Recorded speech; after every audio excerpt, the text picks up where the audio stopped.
Ration কার্ডের KYC কিভাবে করবেন? রেশন কার্ডের ই-কেওয়াইসি যদি করা না থাকে তাহলে রেশন ডিলার আপনাকে মাল দেবে না, এটা সরকারিভাবে বন্ধ হয়ে যাবে। তো প্রথমে ই-কেওয়াইসি করতে হবে।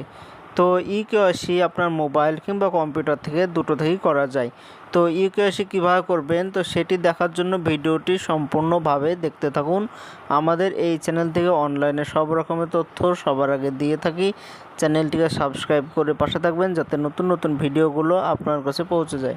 রেশন কার্ডের ই-কেওয়াইসি করার জন্য আপনার মোবাইল কিংবা কম্পিউটার থেকে যে কোনো একটি ব্রাউজার ওপেন করতে হবে।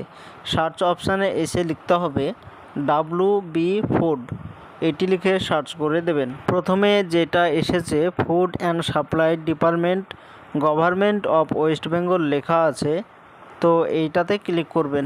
এটাই হচ্ছে রেশন কার্ডের অফিসিয়াল ওয়েবসাইট। এখান থেকে রেশন কার্ডের সব কিছু করা যায়। রেশন কার্ডের যত কিছু কাজ আছে অনলাইন কাজ প্রত্যেকটি এইখান থেকে করা যায়। নতুন করে রেশন কার্ড ডাউনলোড করা যায়, আধার লিঙ্ক করা যায়, মোবাইল নম্বর লিঙ্ক করা যায়, অথবা রেশন কার্ড নতুন করে করতে দিয়েছেন তার স্ট্যাটাসও এইখান থেকেই দেখা যায়। তো এই ওয়েবসাইট থেকে রেশন কার্ডের সব কিছু করা যায়। তো রেশন কার্ডের ই-কেওয়াইসি যদি আপনার করা না থাকে তো ই-কেওয়াইসি এখান থেকেও করা যাবে। তো ই-কেওয়াইসি করার জন্য প্রথমে আপনার আধার কার্ডের সঙ্গে মোবাইল নম্বর লিঙ্ক বাধ্যতামূলক। আধার কার্ডের সঙ্গে মোবাইল নম্বর যদি লিঙ্ক করা থাকে তাহলে এখান থেকে ই-কেওয়াইসি করতে পারবেন। তো ই-কেওয়াইসি করার জন্য এই পেজটি একটু নিচের দিকে আসবেন, একটু স্ক্রল করে নিচের দিকে আসবেন। এবার এইখানে লেখা আছে link Aadhaar with ration card লেখা, তো এইটাতে ক্লিক করবেন। এবার এখানে আপনার রেশন কার্ড নম্বর বসাতে হবে। যদি আপনার ছোট কার্ড হয় অথবা বড় কার্ড হয়, যে কোনো দুটো কার্ড হলেই হবে। তো এখানে রেশন কার্ডের নম্বরটি সঠিকভাবে বসিয়ে দেবেন। রেশন কার্ড নম্বর সঠিকভাবে বসিয়ে দেওয়ার পর পাশে সার্চ লেখা আছে, তো এই সার্চে ক্লিক করে দেবেন। এইবার এইখানে আপনার রেশন কার্ডের ডিটেলস চলে এসেছে।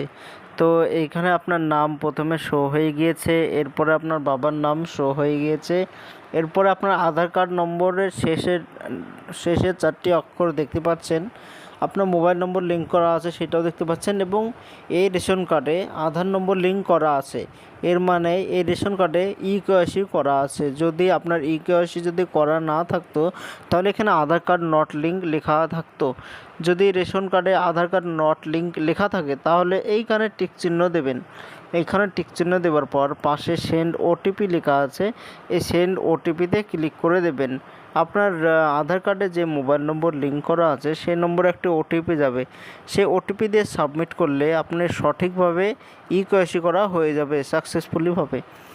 তো এটাই ছিল আজকের জন্য ছোট্ট ভিডিও। এরকম নতুন নতুন ভিডিও আমরা বানিয়ে থাকি, চ্যানেলটিকে সাবস্ক্রাইব করে পাশে থাকবেন।